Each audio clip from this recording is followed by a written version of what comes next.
Hello दोस्तों, केपीसीएमबी classes में आप सबका स्वागत है। आज हम लोग पढ़ेंगे भंवर धाराएं। भंवर धाराएं क्या होती हैं, कैसे उत्पन्न होती हैं और इनके क्या अनुप्रयोग है, उसके बारे में हम लोग पढ़ेंगे। ठीक है, तो क्या है भंवर धाराएं? इसको हम इंग्लिश में क्या बोलते हैं? एडी करंट बोलते हैं। क्या बोलते हैं? Eddy current.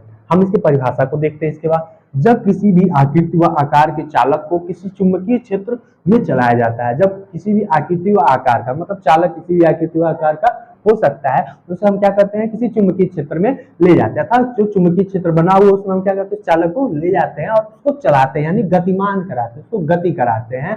तो चालक से बद्ध चुंबकीय फ्लक्स में परिवर्तन होता है। तो चालक से बद्ध चुंबकीय फ्लक्स, जो चालक का चुंबकीय फ्लक्स था उसमें क्या होता है?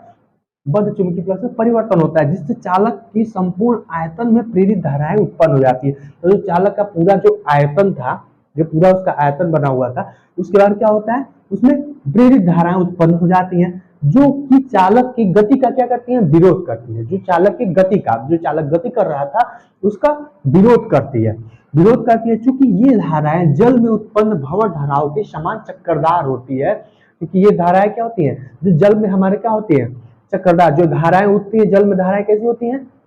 चक्करदार होती हैं। हम क्या करते हैं? जल में कोई पत्थर मारते हैं तो क्या होता है? वहां से धाराएं क्या उठती हैं? उस पत्थर से चारों ओर बराबर दूरी पर चक्करदार होती हुई दूर तक, किनारे तक जाती हैं। वही धाराएं क्या होती है? इस प्रकार चक्करदार होती हैं। अतः इन धाराओं को भंवर धाराएं कहते हैं। ठीक है, इसका आविष्कार फोको नामक, यानी फोकाल्ट नंबर, इंग्लिश में हम क्या कहते हैं? उनको फोकाल्ट कहते हैं, हिंदी में बोलते हैं फोको। इसका आविष्कार फोको नामक वैज्ञानिक ने किया था। अतः इन धाराओं को फोको धाराएं भी कहते हैं। क्या कहते हैं? फोको धाराएं भी कहते हैं। पेपर में 1 नंबर का क्वेश्चन आ सकता है। क्या करेगा? भंवर धाराओं के स्थान पे क्या कर देगा? फोको धाराएं पूछ देगा। ये फोको धाराएं किसे कहते हैं? तो हम फोको धारा किसे कहते हैं? भंवर धारा को हम क्या कहते हैं? फोको धारा भी कहते हैं। आगे देखते हैं क्या दोस्तों, क्या ये भंवर धाराएं इतनी प्रबल हो सकती है, इतनी हाईली प्रबल, इतनी प्रबल हो सकती है कि चालक गर्म होकर लाल तप्त हो सकता है। चालक क्या गर्म होकर एकदम लाल दिखने लगेगा। ठीक है दोस्तों, इसके आगे हम जानते हैं कि इसका अनुप्रयोग क्या होता है और इसका किस प्रकार हम इससे बच सकते हैं। ठीक है, इसकी धाराओं से हम किस प्रकार बच सकते हैं, इससे बचाव के क्या उपाय हैं, ये सब हम चीजें इसके आगे देखेंगे। ठीक है दोस्तों। इसके बाद दोस्तों हम पढ़ते हैं भंवर धाराओं से हानि एवं उनसे बचने के क्या उपाय हैं। ठीक है दोस्तों, हम देखते हैं क्या है। डायनेमो तथा मोटर के आर्मेचर कुंडलियों की कोर, जो कोर्स होते हैं में, तथा ट्रांसफार्मर के फ्रेम में, ट्रांसफार्मर का जो फ्रेम होता है तो भंवर धाराओं की उत्पत्ति द्वारा ऊर्जा का बहुत ज्यादा ह्रास होता है। ऊर्जा का बहुत ज्यादा ह्रास होता है। ठीक है, इस ह्रास को कम करने के लिए क्रोड तथा क्रोड, चाहे क्रोड हो चाहे वो फ्रेम हो, ठीक है, क्रोड हो या वो क्या हो, फ्रेम हो, ठीक है, क्रोड अथवा फ्रेम को नर्म लोहे के अकेले टुकड़े से, मतलब नर्म लोहे का क्या हो, कोई अकेला टुकड़ा हम न लेकर क्या करते हैं? नर्म लोहे के अकेले टुकड़े के रूप में नहीं लेते हैं, बल्कि क्या करते हैं? उसकी कई पत्तियां बना लेते हैं। क्या कराते हैं? कई पत्तियां हम बना लेते हैं। 1 पत्ती, 2 पत्ती, 3 पत्ती, ऐसे हम क्या करते हैं? उस पर लगाते चले जाते हैं, कई पत्तियां उसके बना लेते हैं। ठीक है दोस्तों, बल्कि नर्म लोहे की कई पतली पतली वार्निश लगी पत्तियां लेमिनेज को जोड़कर बनाते हैं। ठीक है, हम क्या करेंगे? एक कोई बड़ा क्या टुकड़ा नहीं लेंगे, उससे लोहे का कोई टुकड़ा ना लेकर क्या करते हैं? उसकी पतली पतली पत्तियां बना लेते हैं, जिससे क्या होगा?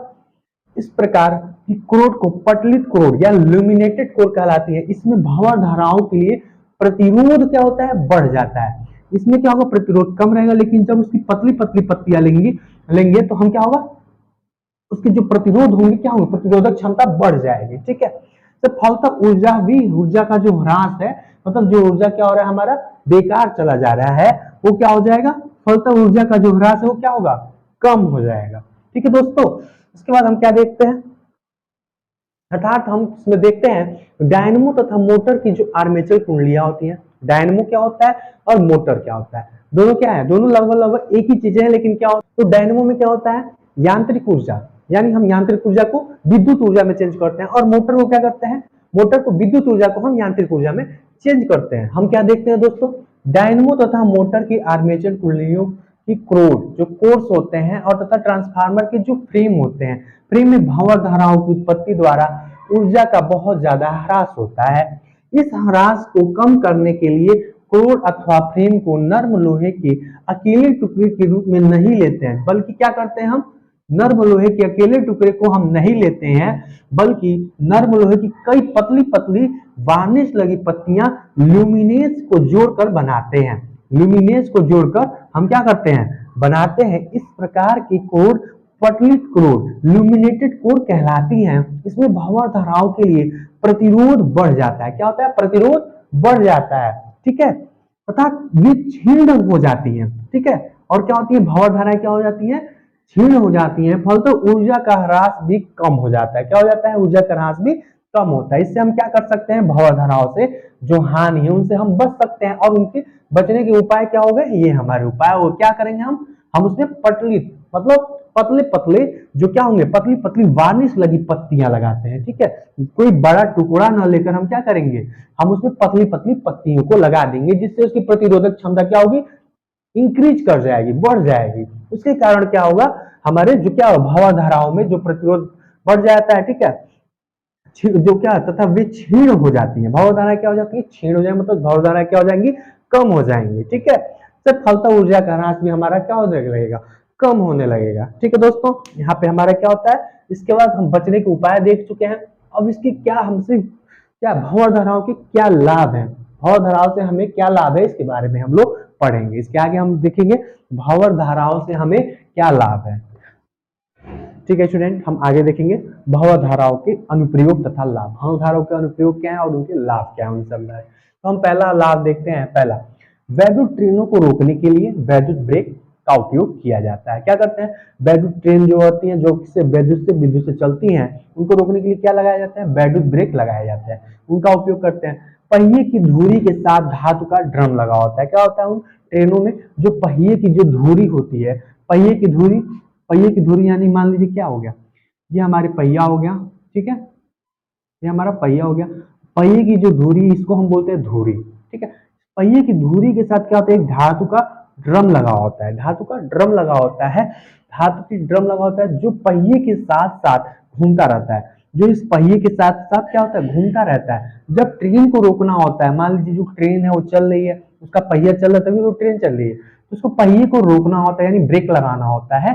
तो ड्रम के पास प्रबल चुंबकीय क्षेत्र उत्पन्न कर देते हैं। क्या करते हैं इस ड्रम के पास क्या करते हैं प्रबल चुंबकीय क्षेत्र उत्पन्न कर दिया जाता है जो जिससे ड्रम में तीव्र भंवर धाराएं उत्पन्न होती है। जो ड्रम होता है इसमें क्या होता है तीव्रता से भंवर धाराएं उत्पन्न होती हैं जो ड्रम की गति का विरोध करती है। जब ड्रम नाचता रहता है पहिए के साथ साथ उसकी गति का मतलब तुम कहे मोशन कर रहे हो तुम मोशन को कंट्रोल करती है कौन भंवर धाराएं, जिसका विरोध करती है। अतः ड्रम के साथ साथ क्या होता है पहिया भी रुक जाता है। जो रेलगाड़ी का जो ट्रेन के जो पहिया होते हैं वो भी क्या होती है इस ड्रम के साथ साथ जो चलती नाचती रहती है पहिए भी नाचती रहती है तो क्या होता है वो भी पहिया भी क्या होता है रुक जाता है, जिससे क्या होता है ट्रेन पर ब्रेक लग जाता है, ठीक है। ट्रेन पर जो हम लोग क्या वैद्युत ब्रेक लगाते हैं क्या होता है जिससे ट्रेन का पहिया हमारा रुक जाता है।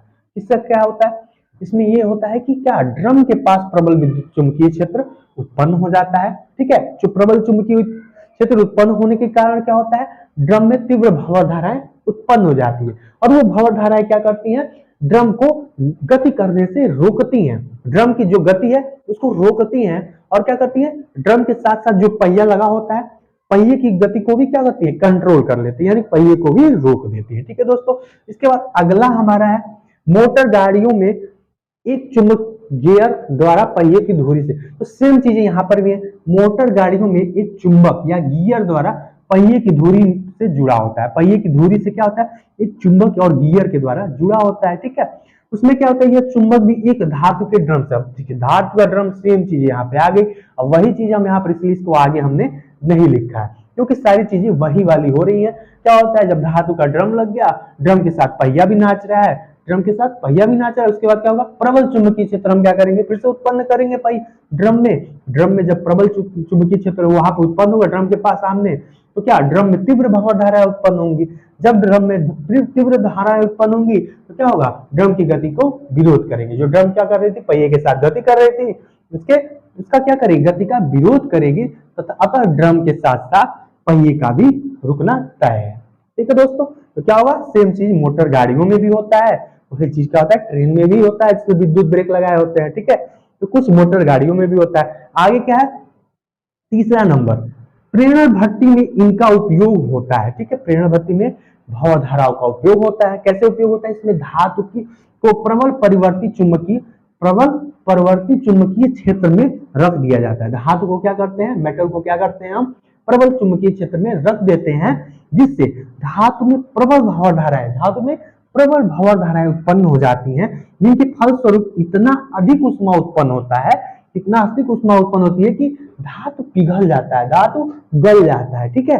इसमें प्रेरण भट्टी में हम इसका प्रयोग करते हैं किसका, भंवर धाराओं का। इससे क्या होता है, इसे अब दोबारा हम देखते हैं। इसमें धातु को प्रबल परिवर्ती चुंबकीय क्षेत्र में रख दिया जाता है, जिससे धातु में प्रबल भंवर धाराएं उत्पन्न हो जाती हैं, जिनके फलस्वरूप इतना अधिक ऊष्मा उत्पन्न होता है कि धातु क्या होती है, लाल रक्त तप्त हो जाती है, मतलब इतनी गर्म हो जाती है कि क्या होती है, धातु पिघलने लगता है, गलने लगता है, ठीक है। दोस्तों यह वीडियो हमारे यहीं पे समाप्त होता है। इस तरह की वीडियो देखने के लिए केपीसीएमबी क्लासेस को लाइक एंड सब्सक्राइब जरूर करें। धन्यवाद।